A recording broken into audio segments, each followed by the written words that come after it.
Hey, this is Troy from Cute Goaler Fitness, and we're ready to wax our snowboard. So let's talk about how you do that.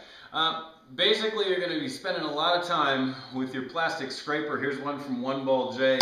And one of the things I like to find in a plastic scraper is one that's going to span more than edge to edge on your snowboard. The first thing to do is to scrape it. And if you've been doing the base repair, this step you can really skip, but I'll show you how to do it anyway. Basically, you want to make sure that you've got any excess wax taken off the board. And so just go along and scrape it just to make sure you have that clean. And basically, you're just holding the scraper at an angle about like that, so you have just one edge of the scraper along the surface of the board. And some people do it pushing away, you can do it pulling towards you. It's really whatever works best for you. The key is even pressure on the board, and you're going to scrape any excess wax off. And just go over your entire surface of your board. And what I do is each time I'm through, I wipe it off on the towel that I have on my supports. So I have a nice clean edge to scrape with.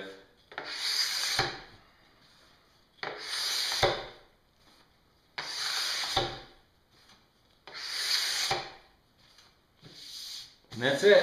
You scrape the board, now you're ready to clean it up and get it set to put the wax on. But one of the first things you have to do before you apply heat, and so I even do it before I clean it, is loosen your bindings. Where your bindings mount to your board, there's a lot of force on the base, and if you apply heat with that force on it, you can destroy the surface of the board. Actually, I have to admit, on my first board I forgot to do that once, and you can see the divots of the mounting screws. And so I always make sure you loosen up the boards, your bindings, just go through. You don't need to take them all the way off, but just make sure the tension is gone from the bindings, so that it's not putting torque against the base when you heat it up. So just loosen it like that. It's a good time to go through your straps. Just make sure all the rest of the screws are in good condition. The straps are in good condition. The straps are working. You don't want any surprises when you get out on the hill. But just loosen those up, so it doesn't have to be sloppy loose, but just that way there's no force on the boards. Fold those back down. Now the next step is to take your base cleaner and your rag. Where did I set my rag? There it is. Base cleaner and your rag, and you just want to go through the board and clean it off. Remove any oils, any dust, any dirt. You just have a nice clean surface for that wax to go on. You want that wax to go right into the base, just get absorbed. Give yourself a nice surface to go shredding on.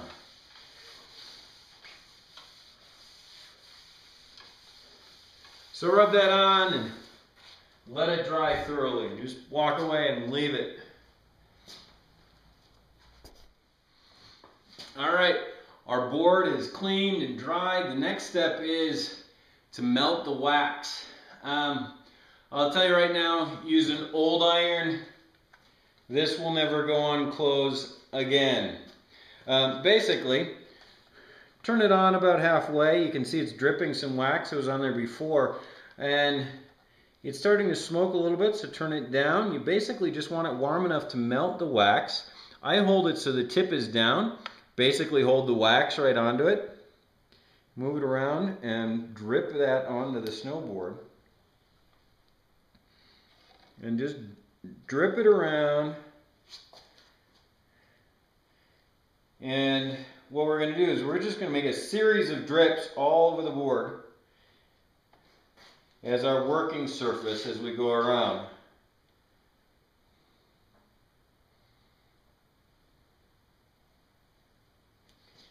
cover your entire board with little drips of wax.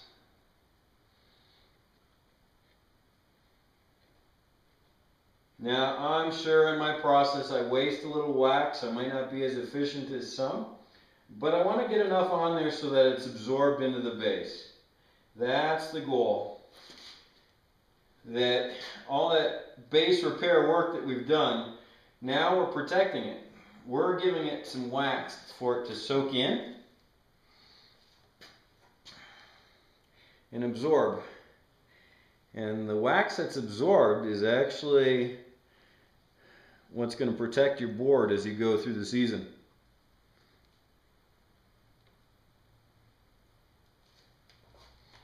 Alright, after you put on some,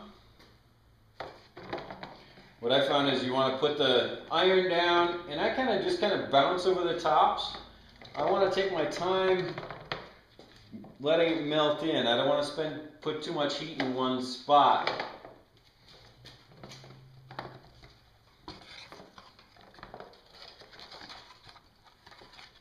And you can see it's slowly starting to melt, and those dots are starting to spread out.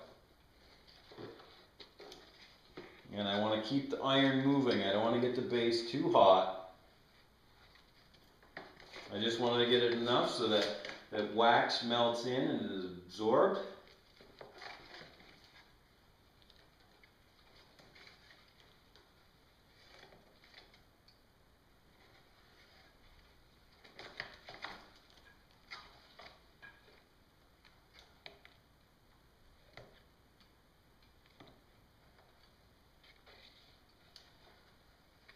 And as it starts melting more, I'll get a nice smooth surface of wax. I just want to move the iron slowly back and forth so it melts that wax completely, and that gets a chance to get absorbed into the base. And I'm looking just to make sure there's enough wax so the whole board is covered.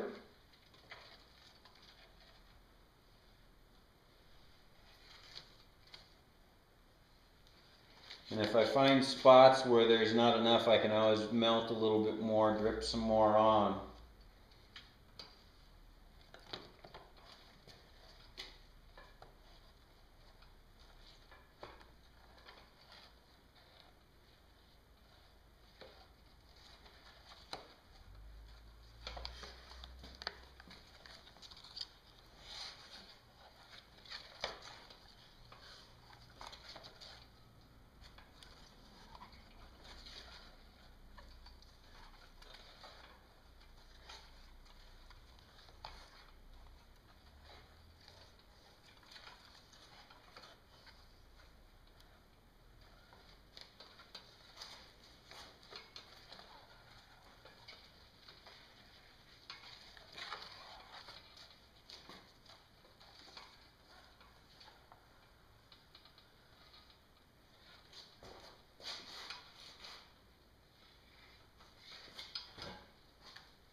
And the smoother you get this wax, the less scraping you're going to have to do when you come through when you're done. That's it. Now shut your iron off, let it cool, and you want to let this wax cool for at least 20 minutes. If you can, leave it overnight. That's great. Basically, we want it to set into the base of the board and bond with it before we start scraping again. So let it sit. We'll come back and scrape it clean.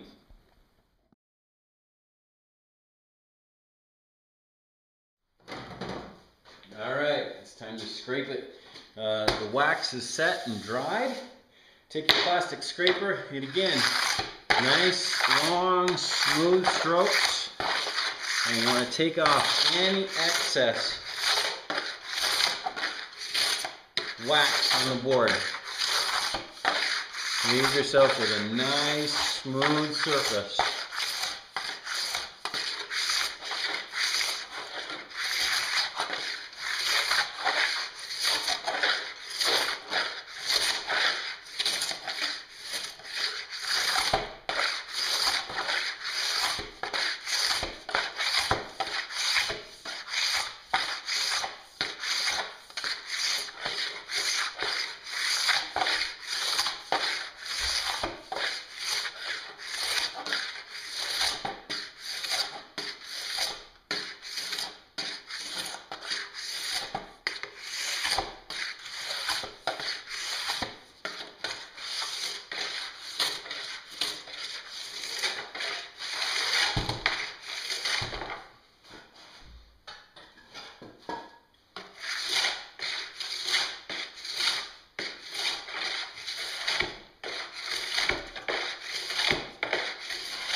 Alright, after you scrape it all, next thing to do is just buff it and etch it a little bit. And this is just going to help with the final surface on the wax. And so I just take a Scotch-Brite and just run the length of the board.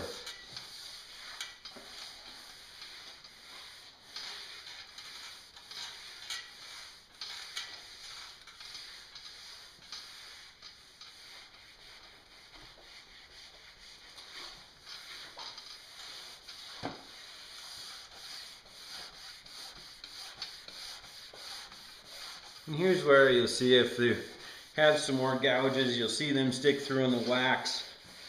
I've got some on the side here, one right here, I don't know if you can see on the camera. And if I wanted, I could go back and clean that out and do that again with p-tex. Looks like there's a gouge here that looks like a long shallower gouge that I could take and build up. I built up some of it with the p-tex, but still it's a lot better. The damage that we had on the edge back here is gone. So that's pretty good. After you go through nice long strokes like this, the last part is to create some cross hatching.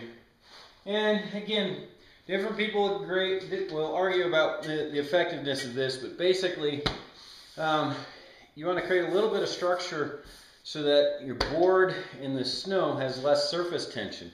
I just use a nylon brush and I go at 45-degree angles and just work across like this.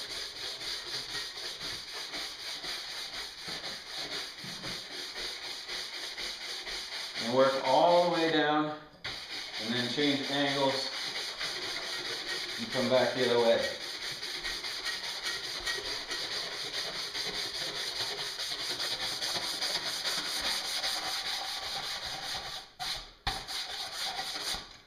And that's it. Your board is all waxed, bottom's all set. The only thing you have left to do is tighten those bindings. And you're set for another year on the slopes.